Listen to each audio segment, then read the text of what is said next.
Hello, ఎలా ఉన్నారు అందరూ? చాలా రోజులు అయింది కదా వ్లాగ్. రీజన్ ఏంటంటే సగం మామిడికాయతో లాస్ట్ వీక్ చేశాను, ఇంకా మిగిలిన మామిడికాయతో ఇవాళ చేసేసాను. హర్షి వచ్చింది కదా, హర్షి ఇప్పుడే డామ్ నుంచి వచ్చింది. చూడండి ఏం చేసుకొచ్చిందో. బాడీ వాష్ అంటే మోస్ట్లీ అవినో యూజ్ చేస్తామండి. అవినో తర్వాత ఇంకా ఇదే అన్నమాట. డిన్నర్కి చపాతీ, రిటర్న్ చేయాల్సిన ఎక్స్చేంజ్. ఒక ప్యాంట్ అనమాట. ప్యాంట్ చాలా బాగా నచ్చింది. అయితే సైజు కొంచెం అటు ఇటుగా ఉంది. అలాగే 2 టీషర్ట్లు. సో వేడి వేడి అన్నం, కమ్మని పప్పు, కాచిన నెయ్యి. ఏం చిన్న సైజు దొరకలేదు, సో రిటర్న్ చేశాను. ఇవాళ సండే, ఏకాదశి అవడం వల్ల వెజిటేరియన్ అన్నమాట. కానీ ఇందాక చెప్పాను కదా బాడీ వాష్ కోసమే వచ్చాను అని.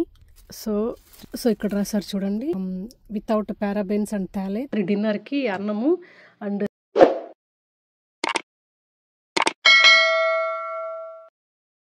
హలో ఎవ్రీవన్, ఎలా ఉన్నారు అందరూ? Hope all are doing fine. Welcome back to our channel దినాలా. హలో ఎవ్రీవన్, ఎలా ఉన్నారు అందరూ? Hope all are doing fine. Welcome back to our channel దినాలా. నా పేరు పద్మ. మీరు ఇదే ఫస్ట్ టైం మన ఛానల్ని విజిట్ చేసే పని అయితే please go and checkout other videos. మీకు డెఫినెట్గా నచ్చుతుంది. నచ్చితే don't forget to subscribe to the channel. Hello, ఎలా ఉన్నారు అందరూ? చాలా రోజులు అయింది కదా వ్లాగ్. సో వ్లాగ్స్ చేయక అలవాటు తప్పిపోయి నాకే కొత్తగా ఉంది మాట్లాడుతుంటే. సో ప్రస్తుతానికైతే నేను ఓల్డ్ నేవీకి బయలుదేరాను అనమాట. ఓల్డ్ నేవీలో ఎక్స్చేంజ్ చేసుకోవాల్సినవి ఉన్నాయి. కుదిరితే ఎక్స్చేంజ్, లేకుండా అంటే రిటర్న్ చేసేయడమే. దాంతోపాటు టార్గెట్లో కొన్ని పికప్ చేశాను అనమాట, బాడీ వాష్. అందుకని బయలుదేరాను. బ్లాగ్స్ రెగ్యులర్గా చేయట్లేదు కదా, సో మీకు తెలియాలి రీజన్ అని. రీజన్ ఏంటంటే సంథింగ్ ఈజ్ గోయింగ్ ఆన్ అండి. ఐ కెనాట్ టెల్ అనమాట. అది షేర్ చేసుకోలేను, అలాగే చెప్పను లేను. అలా ఉంది పరిస్థితి. బట్ ఐ విష్ త్వరగా సెటిల్ అయిపోవాలని. ఒకదాని తర్వాత ఒకటి ఏదో ఒకటి ఇష్యూ అయితే నడుస్తుంది. క్రైసిస్ అనాలో, లేకుంటే ఇష్యూ అనాలో, లేకుంటే ప్రాబ్లమ్స్ అనాలో వస్తూనే ఉన్నాయి. సో తొందరలో సెటిల్ అవుతుంది అని కోరుకుంటున్నాను, తొందరగా. I wish. సో ఇంకా చెప్పండి, మీ సైడ్ ఎలా నడుస్తుంది, ఎలా ఉన్నారు? ఏంటో అసలు వారం 10 రోజులు వ్లాగ్ చేయకపోతేనే ఏదో కొన్ని నెలలు ఏళ్ళు అయినట్టుంది నాకు. సో ఎలా నడుస్తోంది? Hope all is good. అందరూ హెల్త్లు అన్నీ బాగున్నాయని అనుకుంటున్నాను. డ్రైవింగ్ చేస్తూ ఎక్కువ మాట్లాడడం ఎందుకులేండి. సో ఫస్ట్ అయితే ఓల్డ్ నేవీకి వెళ్ళిపోతాం. అది కొంచెం దూరము. ఆన్ ద వే టు హోమ్లో టార్గెట్ వస్తుంది. సో అక్కడికి నెక్స్ట్ స్టాప్ అనమాట. So see.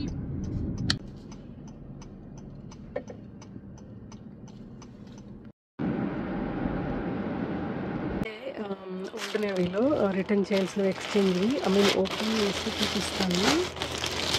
యాక్చువల్లీ ఒక ప్యాంట్ అనమాట. ప్యాంట్ చాలా బాగా నచ్చింది. సైజు కొంచెం అటు ఇటుగా ఉంది. అలాగే 2 టీషర్ట్లు. సో ఇదన్నమాట. అసలు చాలా యూనిక్ కలర్ కదా, బాగుంది చూడడానికి. Yellow colour, like spring vibe. ఇది కొంచెం పెద్దదైంది, అందుకని ఎక్స్చేంజ్ కుదిరితే దొరికితే అక్కడ, లేకుండా అంటే రిటర్న్ చేసేయడమే. అలాగే 2 టీషర్ట్లు ఉన్నాయి అన్నమాట. లిబర్టీ మాల్ అంటారు, లిబర్టీ సెంటర్. ఇది లోపల ఉంటుంది పెద్ద మాల్, అన్నీ ఉంటాయి. H&M అని, old navy, for ever, etcetera etcetera. మా మేనకోడలతో వచ్చాము. కోడలు వచ్చినప్పుడు వచ్చున్నాం ఇక్కడికి. ఇది ఇక్కడ ఎదురు కనిపిస్తుంది. సో దాని తర్వాత ఇంకా ఇప్పుడే రావడము. చాలా పెద్దది, ఇంటికి దగ్గరలోనే ఉంటుంది కానీ ఎక్కువ రావన్నమాట. Mostly online. ఎదురుగా చూస్తున్నారా, గ్రేటర్స్ ఇక్కడికే వస్తాము. సో ఇక్కడ అమెరికన్ ఈగల్ ఉంటుంది. పక్కనే ఉంటాయి అన్నీ. అటు సైడ్ వెళ్తే ఎక్స్ప్రెస్ ఉంటుంది. ఎక్స్ప్రెస్లో కూడా బాగానే ఉంటాయి. లోఫ్ట్ ఉంటుంది ఇక్కడ. లోఫ్ట్ అవుట్లెట్స్లో ఉంటుంది. So let's go. ఇక్కడ చూసినా ఇక్కడ అమెరికన్ ఈగల్ ఉంటుంది. సో అక్కడ హాలిస్టర్ ఉంటుంది, ఓల్డ్ నేవీ. సో మనం ఫస్ట్ పని చూసుకొని వెళ్ళిపోదాం. పెద్దగా షాపింగ్ ఏం లేదు. మీలో చాలామందికి తెలిసి ఉంటుంది old navy, gap, banana republic, athlete అనుకుంటా. ఇవన్నీ కమ్స్ అండర్ వన్ రూఫ్ అన్నమాట. కానీ ఇది మాత్రం only Old Navy specific store. Pant T-shirts exchange చేసుకోవడానికి వచ్చాను అన్నాను కదా, సో ఆ సెక్షన్ ఎక్కడ ఉందా అని వెతుకుతున్నాను అనమాట. సో అందుకే ప్యాంట్ల సెక్షన్లోనే ఉన్నాను. సో అప్స్టైర్స్ ఉందంట. అక్కడ అడిగితే అసోసియేట్ చెప్పింది. నాకు అసలు అప్స్టైర్స్ ఉందనే తెలియదు అనమాట. ఎప్పుడు కింద చూసి వెళ్ళిపోయేవాళ్ళం షాపింగ్. కూడా ఉందని ఇప్పుడే తెలిసింది. Good to know. అసలు పైన కూడా ఉందని అస్సలు తెలియదు నాకు. అంటే క్లియరెన్స్ ఉన్నట్టుంది పైన. రాలేదు, ఇదే ఫస్ట్. అసలు పైన ఉందని కూడా తెలియదు నాకు. Good to know. Clearance section. ఇక్కడ ఇన్స్టోర్ ఇంకా తక్కువ ఉంది. నాకు ఆన్లైన్లో $15కి వచ్చింది. ఇన్స్టోర్ $10 అంట. ఇదే క్లాత్ అయితే చాలా బాగుంది, నాకు బాగా నచ్చింది. 100% కాటను. కాకపోతే మన సైజు లేదు. చూద్దాం, మన సైజు దొరికితే ఓకే, లేకుంటే రిటర్న్. సో ఇది కూడా అమ్మో XXL అన్ని పెద్ద సైజులు. ఇది మన సైజుల సెక్షన్. బట్ ఇక్కడ ఎల్లో ప్యాంట్ లేదనుకుంటా, వేరే ప్యాంట్స్ ఉన్నాయి. H&M కనిపిస్తుంది పక్క బిల్డింగ్. ఓకే, అమ్మో చాలా ఉన్నాయి. బిల్లు అయితే కథ మనకేం అవసరం లేదు, ఇప్పుడు కొనాల్సిన అవసరం ఏం లేవు. అనవసరంగా ఎందుకు కొనడం అని. సైజు దొరకలేదు, సో రిటర్న్ చేశాను పైన. హాయ్. సో అక్కడ ఒక ఆమె కనిపిస్తుంటే మాట్లాడుతున్నాను. That's it. Bye. Next stop టార్గెట్కి వచ్చాను. సో ఇక్కడ బేసిక్గా జస్ట్ పికప్ అయ్యండి. బాడీ వాష్ పికప్ చేసుకోవాలి. ఆన్లైన్లో ఆర్డర్ పెట్టాను అనమాట. బాడీ వాష్ ఆన్లైన్లో ఆర్డర్ పెట్టాను. నాకు తెలిసి మీలో చాలా మందికి తెలిసి ఉంటుంది, టార్గెట్ సర్కిల్ అని ఉంటుంది. సో దాంట్లో కొన్ని కూపన్స్ ఆఫర్స్ వస్తుంటాయి. $30 self care body care items కొంటే $10 ఆఫ్ అనమాట. సో దాంతో అది క్రుయాలిటీ ఫ్రీ, పారాబిన్, టాలెట్ ఫ్రీ అని చూశాను నేను. సో అవి ఒకేసారి 4 ఆర్డర్ పెట్టేశాను. ఎందుకంటే ఈచ్ $8. సో 8×4 = 32. సో $30 అవుతాయి కాబట్టి $10 ఆఫ్. సో అలాగే నాకు ఈచ్ $5 పడింది అనమాట. సో అమెజాన్లో కూడా కంపేర్ చేశాను. అమెజాన్లో అరౌండ్ $9 అలా పడుతుంది. సో టార్గెట్లో $8 ఉంది. అఫ్కోర్స్ క్వాంటిటీ కొంచెం చిన్నది అమెజాన్తో కంపేర్ చేస్తే. బట్ ఈ కూపన్లు యాడ్ చేయడం వల్ల $5 వచ్చింది. సో అది చిన్న టిప్ మీకు చెప్దాం అనుకున్నాను. సో హెల్ప్ఫుల్ అవుతుంది కదా మీకు. ఇన్ కేస్ తెలియకుండా అంటే టార్గెట్ సర్కిల్ అని ఉంటుందండి యాప్. సో మీరు ఈచ్ టైం పర్చేస్ చేసినప్పుడు మీకు పాయింట్స్ యాడ్ అవుతాయి, కొన్ని కూపన్స్ ఇస్తూ ఉంటారు. సో మీరు అది ఆన్లైన్ పర్చేజ్ చేసి స్టోర్ పికప్ పెట్టుకోవచ్చు, లేకపోతే ఇన్ స్టోర్ కూడా వ్యాలిడ్ ఉంటాయి most of the time. So అదన్నమాట సంగతి. So let's go. Thank you. Okay,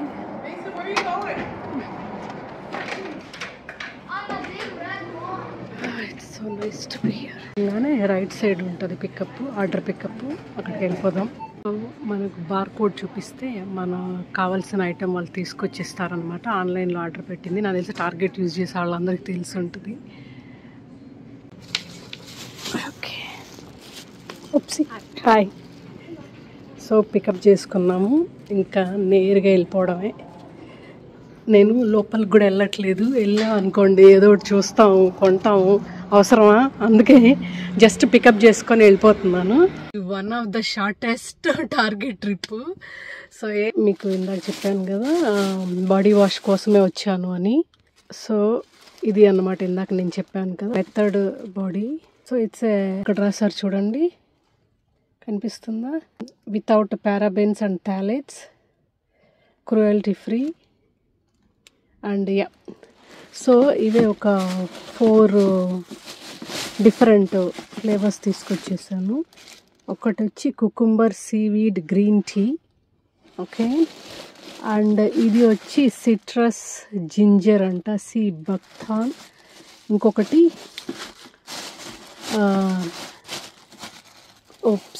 సరిగ్గా coconut rice milk shea butter. ఇంకొకటి వచ్చి blue colour chamomile star flower blue lavender. So 4 రకాలు తీసుకొచ్చేసాను అనమాట. సో అలాగా మనకి తక్కువ పడుతుంది ఒకేసారి కొనేస్తే. సో టార్గెట్ సర్కిల్ డౌన్లోడ్ చేసుకున్నారనుకోండి మీకే తెలుస్తుంది. ఇది మాకు నచ్చింది, మేము వాడాము, ఇదే ఫస్ట్ టైం కాదు, చాలాసార్లు వాడుతుంటాము. మోస్ట్లీ మాస్టర్ బాత్రూంలో, కిడ్స్ బాత్రూంలో అండ్ హర్షీకి పంపించడానికి కూడా పనికి వస్తుంది. స్టాకప్ అయినట్టు ఉంటుంది, పైగా మనకు కూపన్ వాడుకున్నట్టు ఉంటుందని ఇలాగ ఒక్కోసారి 4 పెట్టేస్తుంటాను. బాడీ వాష్ అంటే మోస్ట్లీ అవినో యూజ్ చేస్తామండి. అవినో తర్వాత ఇంకా ఇదే మెథడ్ బాడీ. ఇది బాగా నచ్చింది మాకు, పైగా క్లీన్ కదా అందుకనే. సో ఇంకా నేరుగా ఇంటికి వెళ్ళిపోదాం. డన్. ఇందాక తిన్నాను కదా, one of the shortest trip అని. లోపలికి వెళ్ళామనుకోండి ఏదో ఒకటి చూస్తాము, ఏదో ఒకటి డీల్లో ఉంటే అవసరం ఉన్నా లేకపోయినా ఒక్కోసారి అవసరం ఉండి కొనుక్కుంటాం, ఒక్కోసారి అవసరం లేకపోయినా డీల్లో ఉందనుకుంటాము. సో అందుకనే అనవసరంగా అక్యుములేట్ చేసుకోవడం ఎందుకు థింగ్స్ అని జస్ట్ పికప్ చేసుకున్నాను, తిరిగి కూడా చూడకుండా ఇటే వచ్చేసాను. సో ఇంక ఇంటికి వెళ్ళిపోదాం.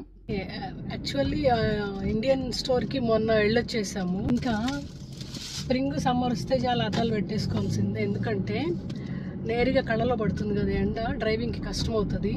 అసలు తలెత్తి కూడా చూడలేండి. ఇండియన్ షాప్కి వెళ్ళే పని లేదు, ఎందుకంటే మొన్న వీకెండే ఆయన షాపింగ్ చేశారు. సో ఇంకా నేరుగా ఇంటికి వెళ్ళిపోవడమే అనిపిస్తుంది. ఒక్కోసారి అనిపిస్తుంది ఈ సిగ్నల్స్ దగ్గరే జీవితం గడిచిపోతుందేమో. అమ్మ వేశారు మొత్తానికి. ఓకే,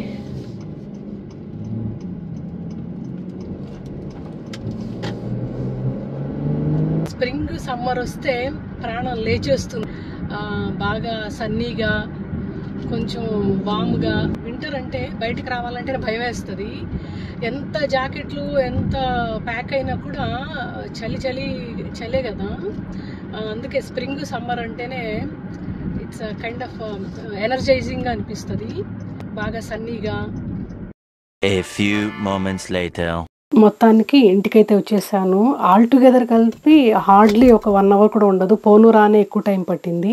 ఇది హర్షి వచ్చిన రోజు అన్నమాట. మమ్మల్ని అయితే బాగా భయపెట్టేసింది. హర్షి ఇప్పుడే డామ్ నుంచి వచ్చింది, చూడండి ఏం చేసుకొచ్చిందో. ఏరా హర్షి? నాది యాంకిల్ స్ప్రెయిన్ అయింది, టో కూడా. ఎలా జరిగింది? సో నేను నాది ఫిజిక్స్ క్లాస్ ఉంది పొద్దున. సో నేను తర్వాత అది నేను బిల్డింగ్ నుంచి బయటకు వచ్చాను అంటే మళ్ళీ అది లైక్ ఎగ్జిట్ అయ్యేటప్పుడు ఒక 2 స్టేర్స్ ఉంటాయి. అది ఈసారి నేను ఎందుకో చూసుకోలేదు దాన్ని. అండ్ నేను అది ఆ స్టెప్స్ నుంచి నేను ట్రిప్ అయ్యాను. సో ట్రిప్ అయ్యి నా రైట్ లెగ్ మీద ల్యాండ్ అయ్యాను.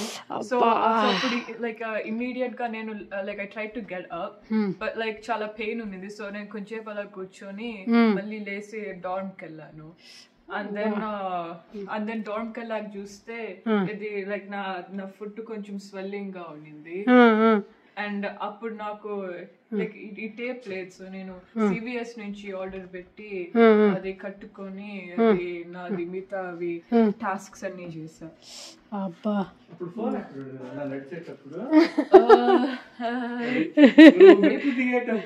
మెట్లు దిగుతా అన్నావు కదా, ఫోన్ ఎక్కడ ఉండిందిరా? నా ఫోన్ నా చేతుల్లో ఉంది. ఫోన్ చూసి కాదు, మెట్లు చూసినాడు. ఫోన్ వల్లేనారా? మరి ఇంకెందుకు పడతారు? ఇంకేం అదే అదే ఫోన్ చూసినాడు కూడదురా, మెట్లు చూసినాడు వాళ్ళు. అంటే నేను మల్టీ టాస్క్ అది చేయడానికి ట్రై చేశాను, వర్కౌట్ అవుతుంది కొంచెం. అయ్యో హర్షి, కాదు స్నోలో పడతారు యూజువల్, నువ్వే స్నో లేనప్పుడు పడ్డావేంద్ర? టాలెంట్ ప్రాక్టీస్ చేస్తుంది, స్నో వచ్చినప్పుడు ఎట్లా పడాలి. అమ్మో స్నోలో హోప్ఫుల్లీ ఇట్ నెవర్ హ్యాపెన్స్. అమ్మో no Harshi, no no no. అప్పుడు ఫోన్ చూడవా చలికి? అంటే like normally when it snows స్నోలో ఎందుకు పడలేదు తెలుసా? because I don't look at my phone. కాదు, చలికి ఫోన్ చేతిలో పెట్టుకొని బయట పెట్టుకోలేరు కదా, అందుకని స్నో చూసి నడిచింది. ఇప్పుడు స్నో లేదు, చలి తక్కువ ఉంది. దట్స్ లాజిక్ కదా, లాజిక్ గా చెప్పాడు మీ నాన్న. సరే జోకుల తర్వాత ఎలా హర్షి, స్వెల్లింగ్ అయిందా బంగారు? అవును, ఇక్కడ లైక్ స్వెల్లింగ్ అయింది. ఇక్కడ నా టో దగ్గర కూడా ఇలా అయింది, ఎందుకంటే నేను ల్యాండ్ అయినప్పుడు నా టో మీదే ల్యాండ్ అయ్యాను. తాకలేరా? తాకితే నొప్పిగా ఉందా? యా కొంచెం లైక్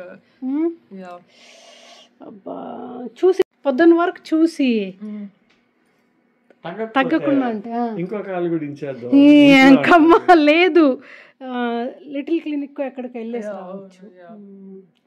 ఎందుకు వాడు కూడా మాకు అదే చెప్తాడు, ఫోన్ చూసి కాదమ్మా రోడ్డు చూస్తున్నాడు అని. అయిపోయింది దానికి కాచిన అదేం సీరియస్ గా అయితే కష్టం కదా మళ్ళీ. మామూలు బెనికితుందంటల్లా అలాగా. అయ్యో పాపం చూడు, ఇక్కడ ఇక్కడ స్మెల్ ఉందా లేదా గట్టి కట్టడం వల్ల అలా ఉందా బంగారు? అది అంటే చేసి చూడాలి, తీసేద్దామా ఇప్పుడు? పడుకునేటప్పుడు తీసి పడుకోరా. పడుకునేటప్పుడు నడవగలుగుతున్నావా? It's just kind of like కొంచెం లైక్ నొప్పి వస్తుంది నడిస్తే, లైక్ చేసి చూపిస్తా. Like at the beginning it like kind of hurts, but then you get used to it. But yeah, కొంచెం it's like awkward. Yeah. చూడరా తగ్గకపోతే పొద్దున టెక్వాండో క్లాస్కి వెళ్దాం 11 కంతా. So no. అబ్బా కుంటుతో నడుస్తా అన్నావు నాన్న. 2 days లో సెట్ అవుతుంది అనుకుంటా నాకు తెలిసి కదా.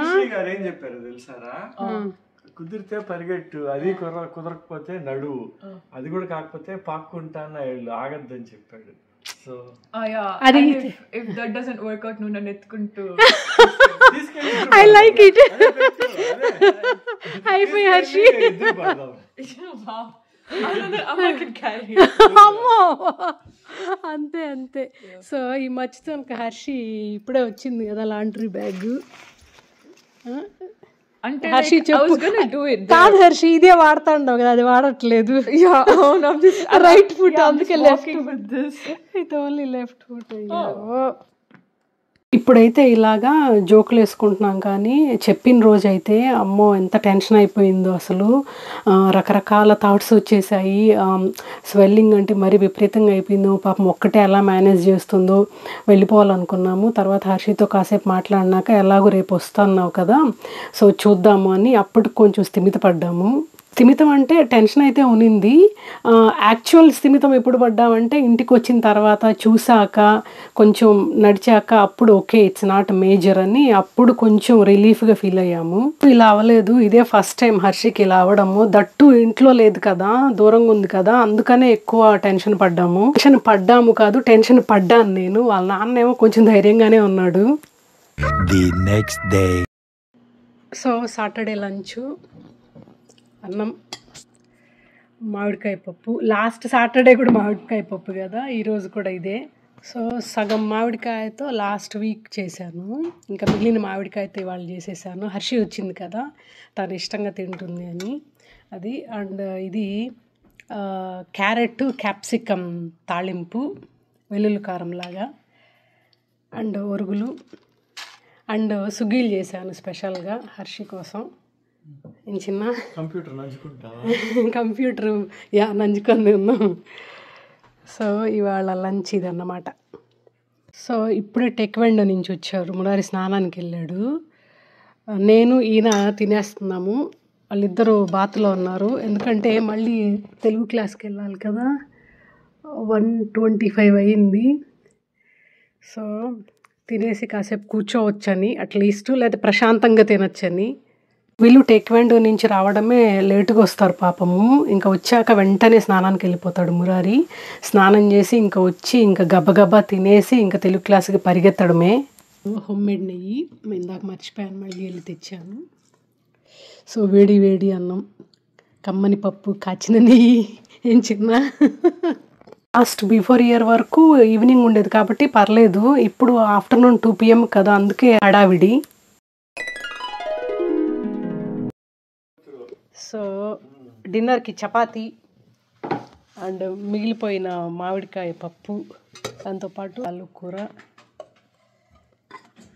అండ్ మధ్యాహ్నం చూసారు కదా సుగ్గీలు, అవి మధ్యాహ్నం తినే టైం లేదు, తెలుగు క్లాస్కి వెళ్ళిపోయాం కదా, అది ఇంకా మిగిలిన అన్నం కొంచెం. ఎరా హర్షిత్, ఎలా ఉందా అన్న నీ కాలు ఇప్పుడు? ఇంకా అట్లే ఉందా? సో వాప్ అయితే కొంచెం తగ్గింది కదా నాన్న, ఇక్కడ తగ్గింది, ఈడ కూడా బెటర్. ఇంకొక రోజు రెస్ట్ తీసుకుంటే you will be fine Harshi. So బానే ఉంది కదరా కాలు ఇప్పుడు? ఎలా ఉంది అంట మీ నాన్న అడుగుతా అన్నాడు. ఇంకా చెయ్యిగా మారలేదు.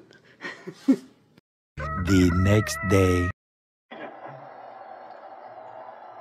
ఇది సండే. మీలో ఎంతమంది మ్యాచ్ చూసారు? మన champions trophy match India versus New Zealand final ఉంది కదా. అబ్బో ఎంత ఉత్కంఠంగా ఉన్నిందో అసలు మ్యాచ్. అది ఎలాంటి మ్యాచ్ అయినా, గెలిచే మ్యాచ్ అయినా, ఓడే మ్యాచ్ అయినా నెక్ టు నెక్ తీసుకొస్తారు మన వాళ్ళు. అసలు ఆ ప్రెషరు అది ఉంటే కానీ ఆనందంగా ఉండదు అనుకుంటా. మనకు కొత్త అయితే కదా, ఎన్నో ఏళ్ళుగా చూస్తున్నాం, ఇంకా చెప్పాలంటే దశాబ్దాలుగా చూస్తున్నాము. బట్ సో హ్యాపీ అనిపించింది. మేమందరం టీవీలో చూస్తుంటే హర్షి లేదు నేను వెళ్ళి ప్రొజెక్టర్లోనే చూస్తాను అని చెప్పి కింద వెళ్ళి ప్రొజెక్టర్ వేసుకొని మరీ చూసింది. ఇంకా మేము కూడా వెళ్ళి జాయిన్ అయ్యాము. పైగా ఆ రోజే మాకు డేలైట్ సేవింగ్స్ స్టార్ట్ అయ్యింది. అంటే 1 hour టైం ముందుకు తిప్పుతారనమాట. సో ఇండియాకి ఇక్కడికి టైమింగ్ డిఫరెన్స్ కూడా చేంజ్ అవుతుంది. మేబీ చూపిస్తా ఇప్పుడు. అది సో క్యూట్. వాళ్ళ సండే హర్షి ఫ్రైడే నైట్ వచ్చింది కదా, మధ్యాహ్నం కిచిడి తిన్నాం కదా, మర్చిపోయాను వీడియో తీయడము. పాలకూర కిచిడి. సో రాత్రి డిన్నర్కి అన్నము అండ్ స్ప్రౌట్స్ కర్రీ చేశాను, ఆలూ స్ప్రౌట్స్ అండ్ మజ్జిగ పులుసు, దాంతోపాటు ఫ్రైమ్స్. చూడండి ఇదే ఫ్రైమ్స్ అనింది. ఫ్రైమ్స్ అనింది. నేను పెట్టుకున్నానా ఇట్లా ప్లేట్ దగ్గర తీసుకురా. ఓకే, ఎలా ఉందో చెప్పు నాన్న. నాన్న కూర్చో. బడ్డీ హర్షి నువ్వు హాయ్ చెప్పలా. ఇవాళ సండే వెజ్ చాలా బాగుంది కదా నాన్న. Yeah yeah yeah yeah okay. So ఇవాళ ఏకాదశి సండే. హర్షి వాళ్ళ నాన్న ఉపవాసం అనమాట. సో మేము కూడా వెజిటేరియనే చూస్ చేసుకున్నాము. ఇవాళ సండే ఏకాదశి అవడం వల్ల వెజిటేరియన్ అన్నమాట. కానీ చాలా ప్రశాంతంగా ఉంది. వీళ్ళిద్దరికి మాత్రం చాలా బాధగా ఉంది. కానీ హెల్దీ స్ప్రౌట్స్ కర్రీ. మామూలుగా అయితే మజ్జిగ తినం మేము, కాకపోతే అందుకే మజ్జిగ పులుసు లాగా చేశాను అన్నమాట. సో దట్ చలవ చేయదు అని చెప్పి. సో అదన్నమాట. మధ్యాహ్నము కిచిడి చేశాను, పాలకూర కిచిడి. కానీ వీడియో తీయడం మర్చిపోయాను, ఇప్పుడు రియలైజ్ అవుతున్నాను. సో ఇదన్నమాట మా డిన్నర్. మా ఆయన ప్రతి నెల ఏకాదశికి 36 hours ఫాస్టింగ్ ఉంటారు. సో అందుకని మేము ముగ్గురమే కూర్చొని తింటున్నాము. ఈసారి శివరాత్రి కూడా ఉండడం వల్ల ఎవ్రీ 15 days ఒకసారి 36 hours ఫాస్టింగ్ వచ్చేసింది ఆయనకి. కొంచెం కష్టంగా ఉంటుంది కదా, అందుకనే అట్లీస్ట్ ఫ్రూట్స్ తీసుకోమన్నా కూడా తీసుకోరు అనమాట, చాలా స్ట్రిక్ట్ ఉంటారు. So that's all today video all about అండి. హోప్ఫుల్లీ మీకు ఈ వీడియో నచ్చింది అనుకుంటాను, హెల్ప్ఫుల్ అనుకుంటాను. నచ్చితే don't forget to like the video, subscribe to the channel, let me know your feedback through comments. Thanks for watching. Take care. Bye.